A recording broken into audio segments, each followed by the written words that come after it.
पण राज ठाकरे ज्या पद्धतीनं विधानं करता आहेत, भूमिका मांडता आहेत, त्यांच्या पक्षाचे कार्यकर्ते उत्तर भारतीयांना, परप्रांतीयांना मारहाण करता आहेत मराठी या विषयावर, ते लक्षात घेत त्यांच्या विरोधात याचिका दाखल करण्यात आली सर्वोच्च न्यायालयात की त्यांच्या पक्षाची मान्यता रद्द करा. बघा, ठाकरेंना गुन्हे याचिका सुप्रीम कोर्ट, हायकोर्ट नवीन नाही.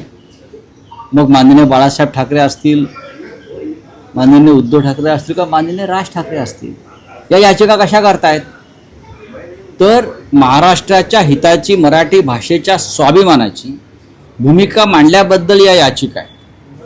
तर त्याचं एवढं भाऊ करण्याचं कारण नाही.